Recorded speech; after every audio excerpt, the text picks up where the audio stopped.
우리나라에서 현재 가장 유명한 축구 선수 중 한 명인 바로 손흥민 선수입니다. 손흥민 씨는 축구를 하는데 그가 어떤 공으로 발을 만지든지 모두 골을 들어가게 합니다. 이는 아버지 손흥정 씨가 항상 아들에게 축구의 기본을 가르치면서 양발로 어디든지 골을 넣을 수 있도록 어린 시절부터 훈련했기 때문입니다. 그래서 많은 사람들은 손흥민을 세계 최고의 월드 클래스라고 얘기하면서 칭찬을 아끼지 않습니다. 그래서 한 언론에서 아버지 손흥정 씨를 찾아가서 아들 손흥민 선수가 세계 최고의 월드 클래스라고 하죠? 라고 물을 때에 아버지는 우리 아들은 세계 최고가 아닙니다. 아직 갈 길이 멀었고 항상 겸손해야 됩니다. 라고 말하였습니다. 아버지가 아들이 혹여나 세계 최고 월드 클래스라는 그 소리를 듣고 자만하여져서 훈련을 게을리하고 자기 자신에 대해서 채찍질하지 않아서 성적이 떨어질까봐 항상 걱정하면서 조언을 해주는 것입니다. 그래서 아들 손흥민 씨는 아버지의 말씀을 새기고 오늘도 정진하면서 겸손하게 자신의 축구를 보여주고 있습니다. 우리에게도 이런 손흥정 씨처럼 하나님의 다정하고 아름다운 조언이 되는 말씀이 있는데 그것이 바로 신명기의 말씀입니다. 오늘 본문의 신명기는 모세가 죽음을 앞두고 이스라엘 백성들에게 전하는 유언의 말씀입니다. 한자로 이것을 다시 말씀명으로 다시 말씀을 새기고 하나님 앞에 산다라는 의미를 가집니다. 왜 이런 신명기를 기록했겠습니까? 바로 모세가 불순종으로 광야 2세대들과 함께 할 수 없었기 때문에 너희는 다시 말씀을 새기고 1세대들 부모님들이 했던 잘못을 반복하지 말라는 것입니다. 하나님은 430년 동안 애굽에서 노예로 있던 이스라엘 부모 세대들을 구원해 주시고 그 백성으로 불러주셨습니다. 노예에서 왕의 자녀로 신분이 상승하였던 것입니다. 이제 하나님을 섬기고 감사함으로 가나안 땅에 나아가야 됐는데 어떻게 되었습니까? 그들의 입속에는 언제나 불평불만뿐이었고 결국에는 가나안 정탐꾼 사건에서 하나님을 배반하게 됩니다. 그래서 그들은 가나안 땅에 들어갈 수 없었고 40년 동안 광야에 헤매면서 모두 죽을 수밖에 없었습니다.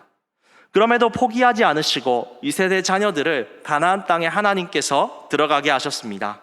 하나님이 그들을 품으신 것은 하나님이 조상들과 한 약속을 기억하시고 그들을 포기하지 않으셨기 때문입니다. 바로 그들을 사랑하셨기 때문이죠. 그래서 오늘 모세를 통해 신명기에서 2세대 자녀들에게 말씀하고 있습니다. 오늘 본문에 다뤄지지 않았지만 앞구절인 10장 1절에서 12절까지의 내용은 이스라엘 백성들이 금송아지를 숭배하고 배반하여서 하나님이 십계명을 깨셨던 내용입니다. 그리고 또 그것을 이스라엘 백성들은 어겼지만 하나님께서 다시 십계명을 만드신 내용이 바로 앞부분의 내용입니다. 하나님께서는 이스라엘 백성들과 다시 언약을 맺어서 관계를 회복하고 새롭게 명령하시고 있습니다. 오늘 말씀을 통해서 하나님이 우리에게 무엇을 원하시는지 함께 묵상하기 원합니다. 하나님이 우리에게 원하시는 것은 첫 번째, 말씀을 즐거워하고 경외하라는 것입니다. 오늘 본문 12절, 13절을 함께 다시 한번 보겠습니다. 12절입니다.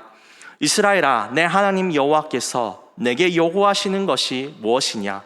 곧 내 하나님 여호와를 경외하여 그의 모든 도를 행하고 그를 사랑하며 마음을 다하고 뜻을 다하여 내 하나님 여호와를 섬기고 내가 오늘 내 행복을 위하여 내게 명하는 여호와의 명령과 규례를 지킬 것이 아니냐.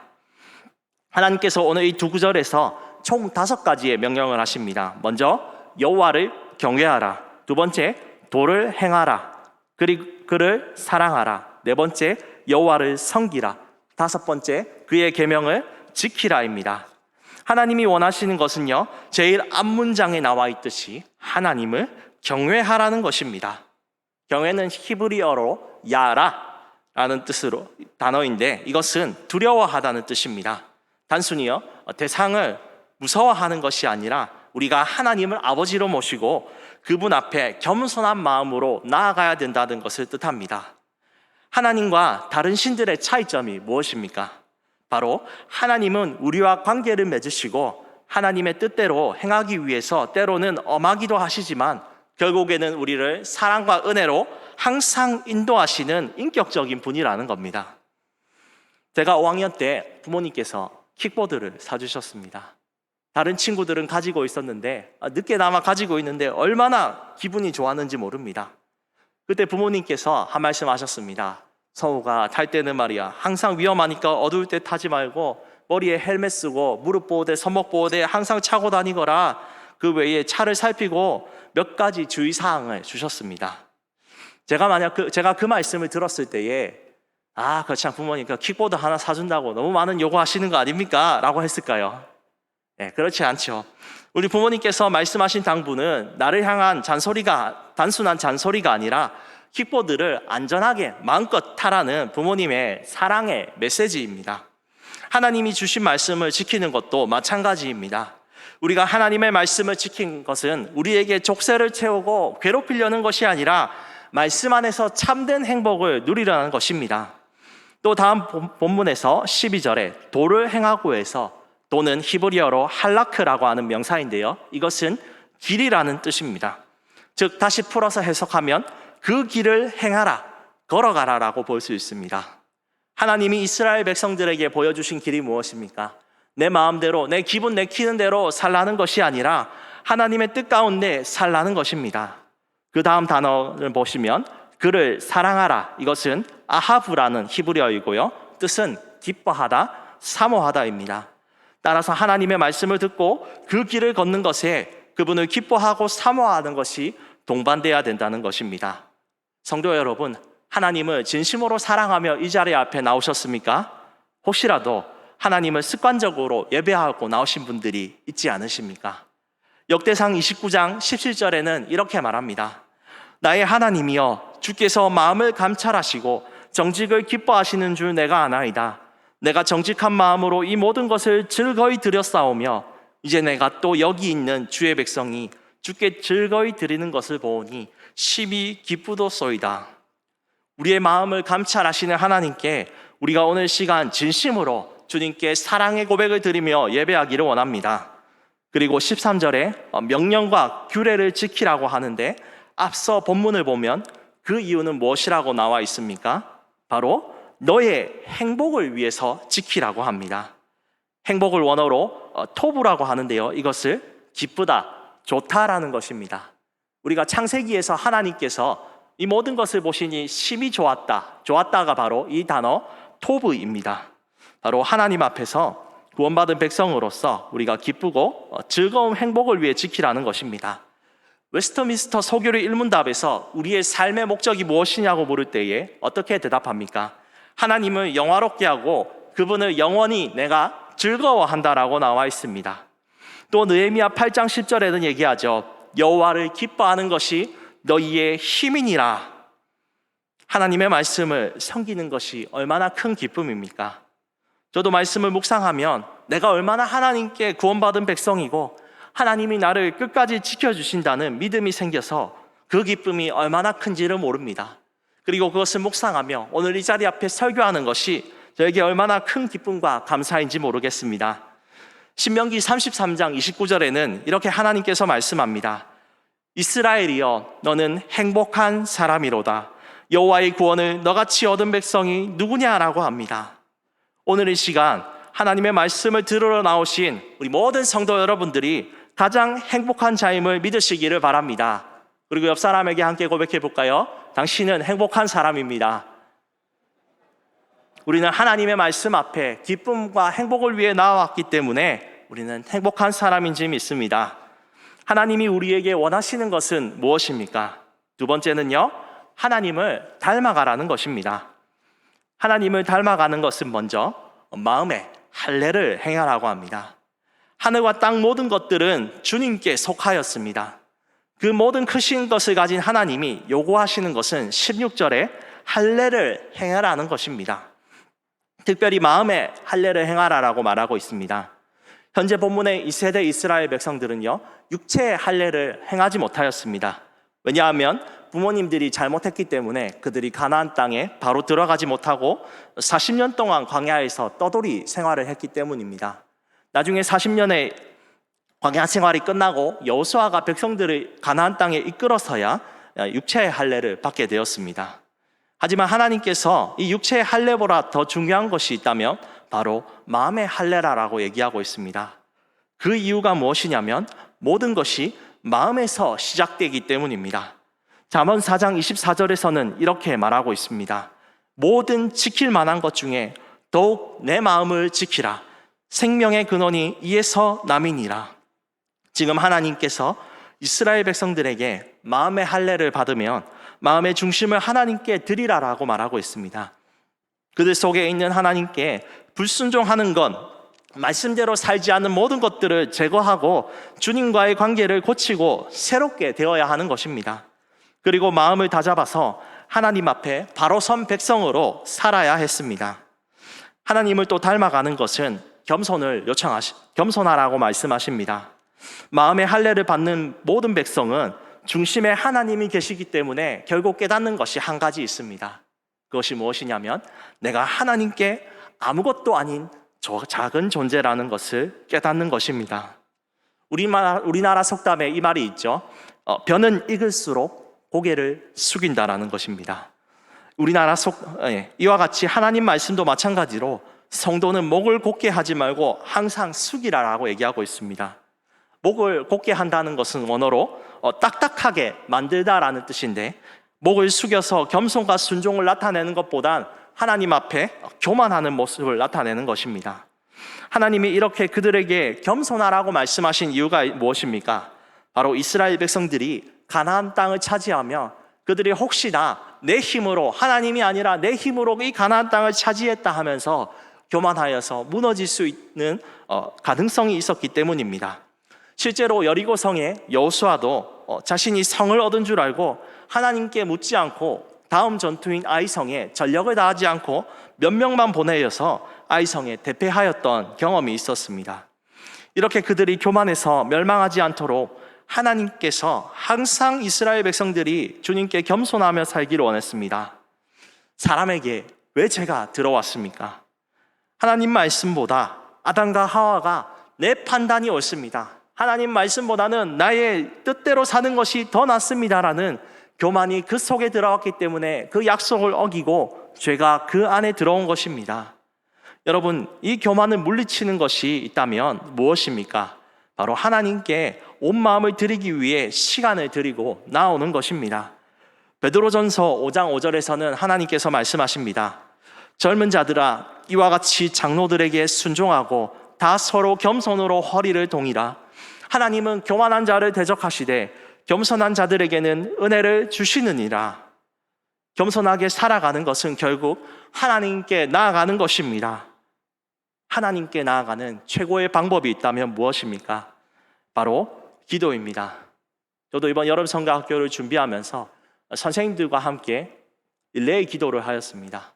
처음엔 기도를 할 때는 저도 의식적으로 그냥 의례적으로 했습니다. 그런데 점점 행사가 다가오면서 느꼈던 것이 무엇이냐면 하나님의 은혜 없이는 우리가 아무것도 할 수 없다는 것입니다. 그래서 눈물로 모든 선생님들과 함께 기도할 때에 하나님께서 참으로 놀라운 부흥과 기쁨을 주셨던 것에 감사합니다. 성도 여러분, 내 삶의 모든 방향을 하나님께 맞추며 기도를 통하여 겸손해지시기를 원합니다. 이번 주도 나의 모든 것을 주님께 드리고 겸손히 나아갈 때에 하나님께서 우리의 삶을 변화시켜 주시고 크신 은혜를 베풀어 줄 줄 믿습니다. 하나님을 닮아가는 것은요, 다음에 이웃을 사랑하는 것입니다. 하나님 앞에 겸손한 사람은 나에게만 집중하는 사람이 아니라 그 시선을 이웃에게도 관심을 가지는 겁니다. 17절에 하나님께서 사람을 외모로 보시거나 뇌물을 받지 않는 분이라고 말하며 18절에 주님은 고아와 과부에게 정의를 행한다라고 합니다.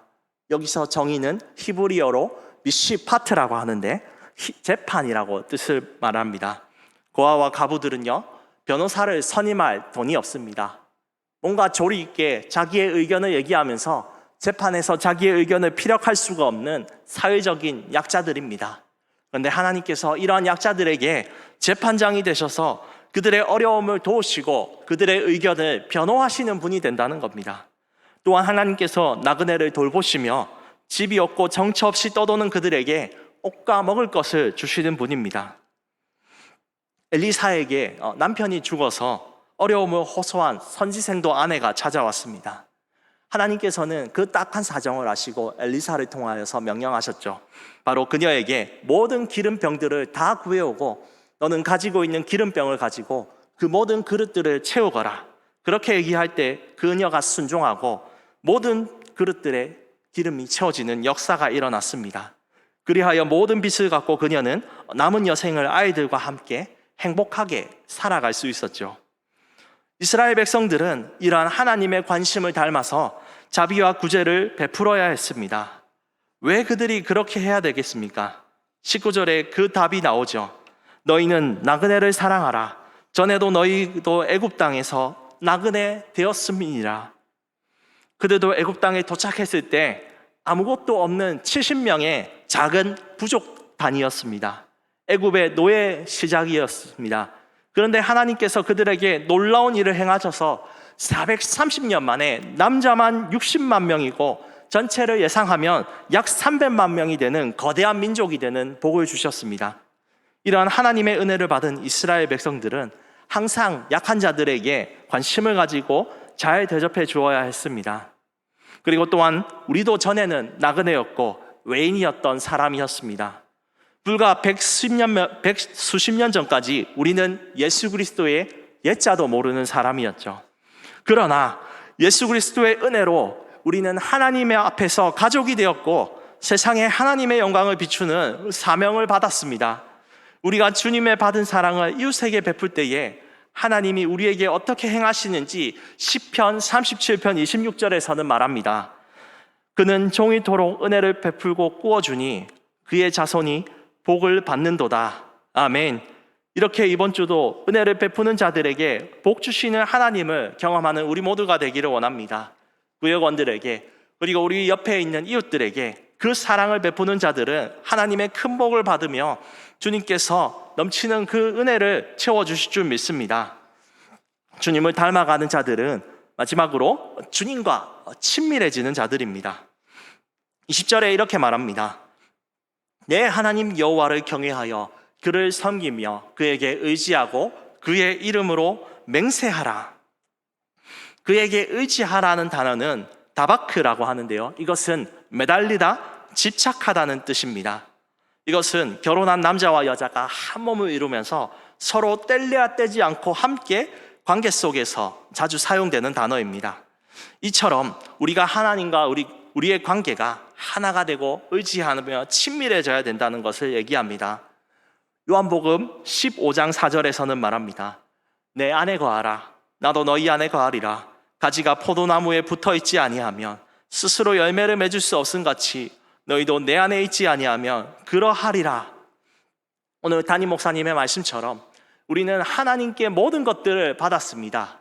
세상에서 우리가 받아 누리는 것이 아니라 하나님께서 그 모든 것을 주셨기 때문에 우리는 아브라함처럼 세상에 굴하지 아니하며 친밀하신 하나님께 붙어 있으면서 우리는 담대하게 세상을 향하여서 승리하며 나아갈 수 있는 것입니다.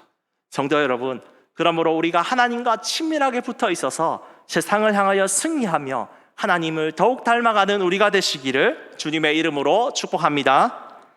신명기는 아까 얘기했듯이 모세가 이스라엘 백성들에게 부모님 세대처럼 살지 말고 광야에서 죽지 말고 꼭 하나님이 약속하신 땅으로 들어가라는 말씀입니다. 꼭 부모님이 자녀가 잘 되기를 바라면서 계속해서 말씀하시는 사랑의 잔소리처럼 신명기도 하나님이 이 세대 이스라엘 백성들을 그리고 오늘 말씀을 듣는 우리들에게 전하는 사랑의 메시지인 줄 믿으시기를 바랍니다. 이 말씀을 듣고 우리의 자녀들에게, 우리의 손자들에게 우리보다 더 뛰어난 믿음으로 살아갈 수 있도록 끊임없이 가르치고 또 들려주시기를 바랍니다. 하나님이 우리에게 원하시는 것은 우리가 하나님이 주신 말씀을 즐거워하고 그것을 지키는 자들에게 참된 행복을 맛보게 해주신다는 것입니다.